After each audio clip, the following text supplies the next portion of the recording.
On June 2nd, 1967, the President of France, Charles de Gaulle, made a decision that changed the balance of power in the Middle East. He imposed a total arms embargo on the region. Just 3 days later, the Six-Day War erupted. For Israel, a young nation just 19 years into its independence, the timing was catastrophic. The embargo instantly severed Israel's most critical supply line. Among those were 50 advanced Mirage 5 fighter jets. Jets that Israel had already paid for, but would now never be delivered. What followed was one of the most audacious industrial espionage campaigns in aviation history. The Israeli government couldn't wait for the embargo to be lifted. Instead, they would steal the plans and build the aircraft themselves.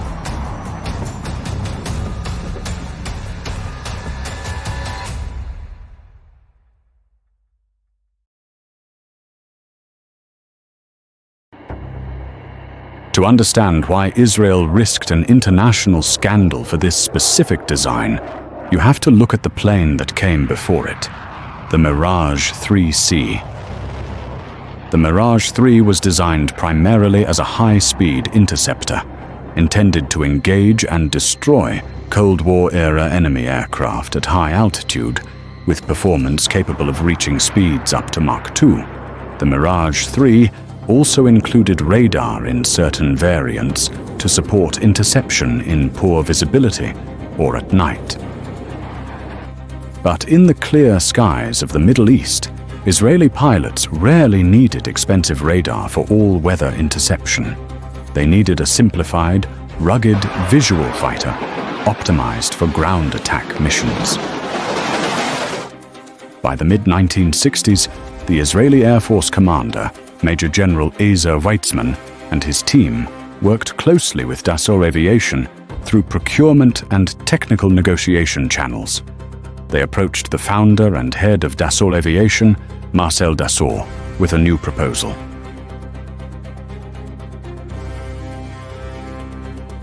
Strip out the advanced electronics from the Mirage 3, use the saved space, and wait to add massive internal fuel tanks and more weapon hardpoints. The IAF, Leadership and Test Evaluation, Chief Pilot Danny Shapira of the Israeli Air Force spent months collaborating directly with Dassault Aviation engineering teams, including Henri Desplantes and Jean-Jacques Samin. And on July 9th, 1965, Dassault Aviation formally approved the design specifications and codified the export-oriented variant as the Mirage 5. On April 7, 1966, the Israeli Air Force placed an order for 50 aircraft. Just over a year later, in May 1967, the aircraft completed its first flight at Melun-Villaroche, France, marking the culmination of the Mirage 5 development program. It was the exact weapon Israel needed to maintain air superiority. But the triumph was short-lived. On June 2, 1967, less than a month after the Mirage 5 program had reached its final development stage in France, the geopolitical landscape fractured.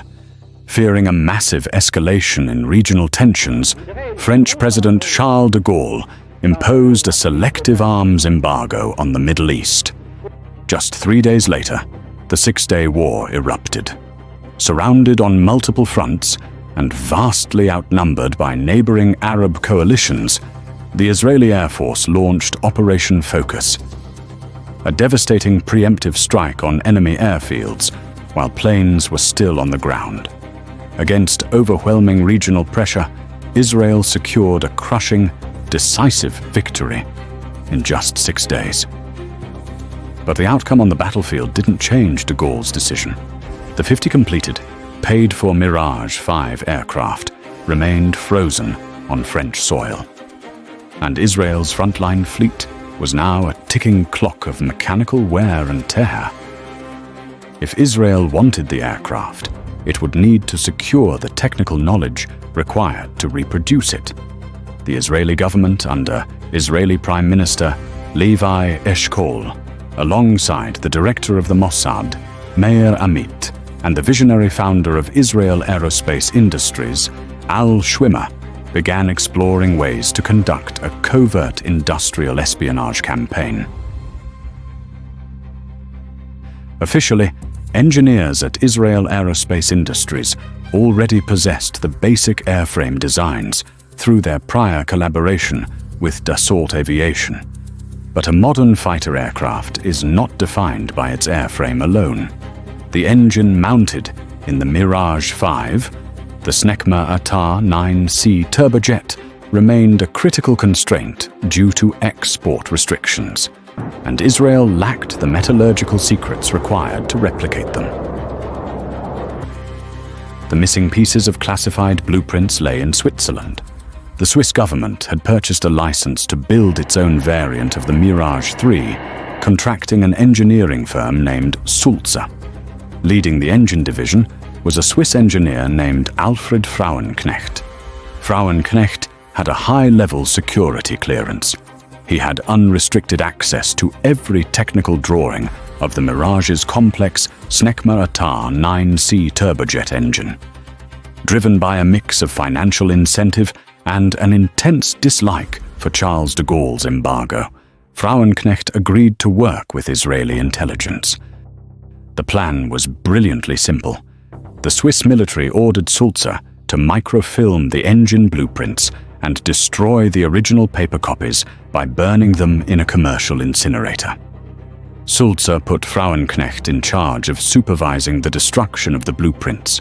Instead of destroying the documents, Frauenknecht and his cousin systematically stole a total of 200,000 pages of original blueprints and technical documents weighing 2.2 tons. Every week, they swapped that week's batch for ordinary waste paper of roughly the same weight, which was then burned to deceive the Swiss incinerator's weight logs. Over the course of a full year, Frauenknecht's cousin drove across the border into West Germany, roughly 50 times, with the stolen papers packed into his vehicle to hand them over to Israeli intelligence agents. The complete collection of documents was ultimately packed into 24 cargo crates and shipped to Israel. The operation ran flawlessly for a year, until late 1969, when Swiss authorities finally caught on. On September 23, 1969, Alfred Frauenknecht was finally arrested. The Swiss Federal Criminal Court found him guilty of industrial espionage and violating military secrecy, and sentenced him to 4.5 years in prison on April 23, 1971. Obtaining the technical data was only half the work, but replicating a Mach II capable turbojet engine required a level of manufacturing precision that Israel had never attempted before. On December 28, 1968, Israel launched a high-profile military commando raid on the Beirut airport, an action which prompted the French government to expand its policy into a total arms embargo. Because Israel was completely cut off from its primary arms supplier, by January 1969, Israel Aerospace Industries officially launched Project Ra'am-A that exact same year, to construct the first domestically produced fighter jet using smuggled blueprints. To meet this impossible deadline, Al Schwimmer's engineering teams at Israel Aerospace Industries worked frantically behind closed doors. They had to source highly specialized raw materials, establish advanced metallurgy labs, and reverse engineer the precise chemical composition of the French Snecma Atar 9C turbojet engine components. Every single valve, fuel line, and turbine blade had to withstand extreme heat and pressure. Israel Aerospace Industries' Bedek Aviation Division was tasked with the production. They built dedicated, clean room facilities specifically to machine precision turbine parts. Using an extensive archive of technical documents and blueprints acquired from Switzerland, Bedek had to source and process advanced aerospace-grade alloys. These metals needed to withstand the immense thermal and centrifugal stress of over Mach 2. Bedek engineers worked to establish domestic production of the engine's compressor blades, combustion chambers, and complex afterburner assemblies completely in-house. In September 1969, the prototype testbed of the Ra-Am-A was finally completed, built specifically to evaluate whether the reverse-engineered components could withstand the immense aerodynamic stresses, heat, and vibrations of supersonic flight. On March 21, 1971, the very first fully production-ready Israeli-built fighter jet took to the air for its maiden flight from Israel Aerospace Industries facilities at Lod International Airport. Soon, deliveries to the IAF officially began, marking its entry into active service in May 1971.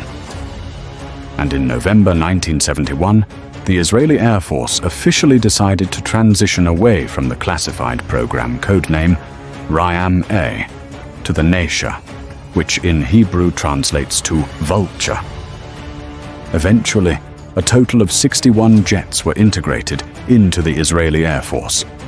And during the 1973 Yom Kippur War, the IAI Nesher performed exceptionally well as a critical frontline fighter, claiming more than 100 aerial combat victories against opposing Arab air forces.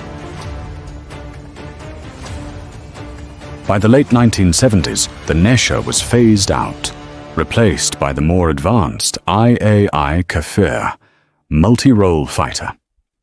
The Kfir featured a more powerful American General Electric J-79 engine, more advanced avionics, and improved performance. Many original Neshers were eventually sold to Argentina, where they would fight again as the Dagger in the Falklands War. Following the cancellation of the domestically built IAI Lavi program in 1987, Israel eventually shifted away from building indigenous frontline fighters. The bedrock of their modern defense industry was laid right here. Out of a desperate geopolitical embargo, an aerospace superpower was born.